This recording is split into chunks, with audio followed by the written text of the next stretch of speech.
Hello and happy International Children's Book Day. I'm Taylor Thomas Smythe, the author of the Kingdom of Florida book series. I'm holding right here Kingdom of Florida Volume 1, which is my new forthcoming hardcover compendium of the first 4 books in the Kingdom of Florida fantasy series. And I thought I'd read you just a little bit of Chapter 1 of Book 1 to whet your appetite and help you celebrate this kind of international holiday, which commemorates Hans Christian Andersen's birthday many, many years ago. All right, Kingdom of Florida, The Golden Alligator, written by Taylor Thomas Smythe, illustrated by Alice Waller. We have Oliver on page 1. Love that illustration. Chapter 1. What happened when the house went dark. Oliver had never been out of the state of Florida. It was the only home he had ever known. That vast, humid peninsula was full of sunshine on most days, perfect for enjoying a nice trip to the beach like the one Oliver had planned with 2 of his neighbors that particular afternoon. But something seemed to be stirring as the boy looked out the window toward the sky up above, and the clouds were not their usual cotton white. "So much for our beach day," Oliver sulked to his friends as he straightened his glasses. The 2 had just shown up on the doorstep in full summer swim gear, and he hated to be the bearer of bad news. "Maybe it will just rain a little," said Ellie hopefully, as a smile flashed across her freckled face. She was the youngest of the group.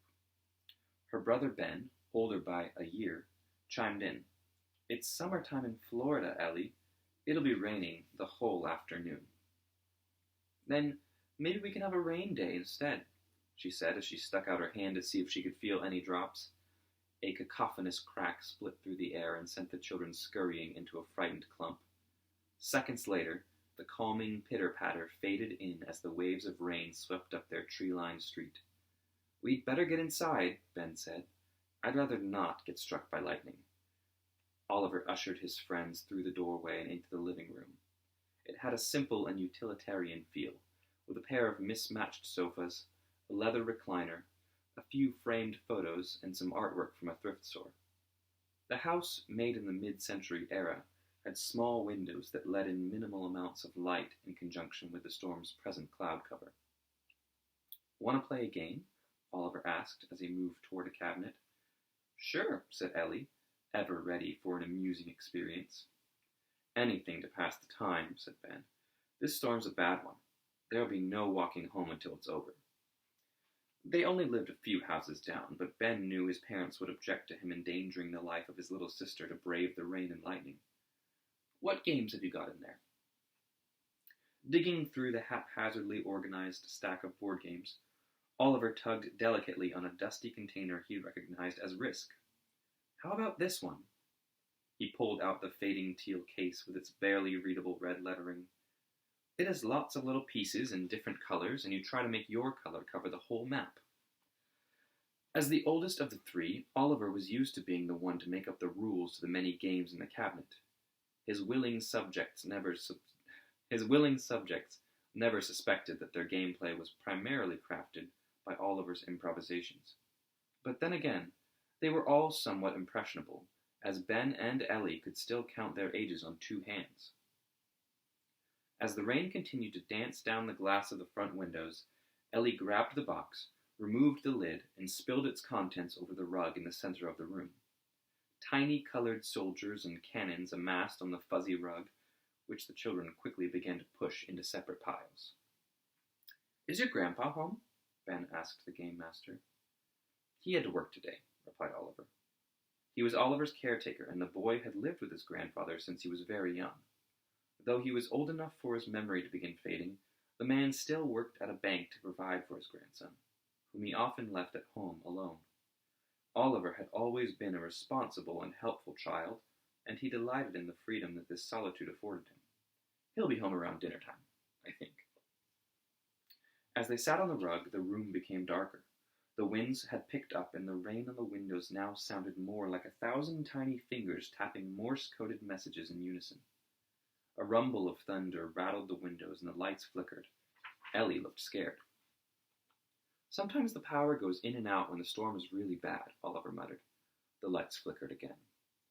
A sudden strobe of light entered the room, followed by another peal of thunder that vibrated the whole house. The lamps in the living room went dark. A few seconds passed as the children waited for the light to return. "The power's out," said Oliver in defeat. Ellie shimmied a few inches further from the windows. "When will it come back on?" "I'm not sure." Oliver told the truth, but hoped it would return soon. "I think we have some flashlights in the garage, though, if anyone wants to help me look for them in the dark." "I'll come," said Ellie, eager to move further away from the windows that flashed monochromatic scenes of the tempest outside. The two had already started toward the hall when Ben chimed in. "I won't let you two wander alone in this dark house in the middle of the blackout. I'm right behind you." Ben was 10, and he was quite afraid of the dark. The hallway had no windows, so the children did their best to find the door to the garage in the dim light leaking in from the living room. When Oliver's hand found the knob, he turned it and pushed in. Musty, humid air filled the hall as the children filed down the 2 steps into the garage. Out of habit, Oliver felt his hand up the wall to find the light switch, and was disappointed when he remembered it was not operational. The rain sounded louder as it beat on the garage door. "Do you know where the flashlights are, Oliver?" asked Ben. He hoped they were easily accessible so they could get back into the house as quickly as possible. "I thought we kept them on the workbench," replied Oliver, "but Grandpa may have moved them to clear up some space." He pointed to a pile of cardboard boxes with scribbles of permanent marker on their sides. "Maybe they're in one of those boxes." Carefully, they moved through the dark garage toward the chunky pyramid of cardboard boxes in the corner. It was so murky that Oliver, whose skin was several shades darker than his friend's, could barely see his own hands feeling out in front of him. His outstretched fingers made contact with one of the boxes, and he slid them along the surface until he found a corner. With both hands, he lifted the box off the top of the stack and set it on the painted concrete floor. He remembered that there was a window in the garage, but a thick old sheet draped over a curtain rod typically covered it. "Ben, can you open that curtain?" asked Oliver. "We can let a little light in." Ben complied and moved toward the sliver of dim light behind him and his sister. A shaft of dusty, grayish light illuminated Oliver and the cardboard box in front of him. The side of the box read, "Memorabilia." "Oh," Oliver said, realizing the box of mementos was not the most likely place for a flashlight. "Maybe it's in another one of those boxes." He moved toward the stack a second time. Leaning in, Ellie tried to read the side of the box. "What's memorabilia?" her brother finished. "Is that stuff from your parents?"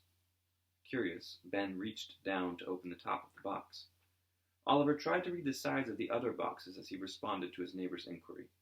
"I guess so," he said. "I never really looked in there. It's just dusty old books and letters, I think. And probably some pictures of me as a baby." "Aw," said Ellie as she pulled out one of the photographs. "You were chubby." Oliver abandoned his survey of the box pyramid and joined his friends in sifting through the artifacts of his personal family history. Grabbing the tiny picture from Ellie, Oliver strained to see its details and moved toward the window. On the faded sepia square, his mother carried a chunky baby boy in a diaper and smiled for the camera. Her name was Vera. Vera held herself in a regal manner, and her dark complexion was pretty and plain. "She looks like a princess," said Ellie, peering around his shoulder. She tried to emulate the slight tilt of Vera's head and her soft smile. "What's this?" Ben spoke up with curiosity.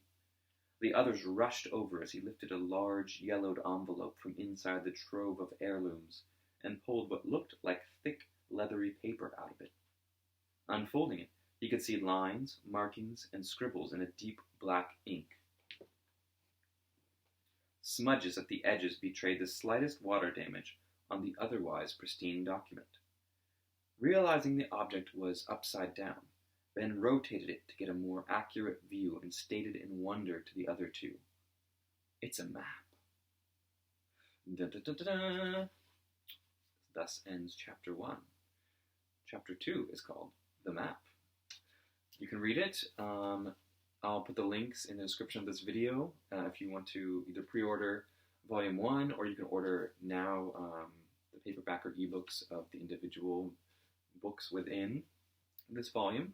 So I hope you enjoyed that reading of Chapter 1 of Kingdom of Florida, Book 1, The Golden Alligator. Happy International Children's Book Day, and happy Good Friday. Thank you. Talk to y'all later.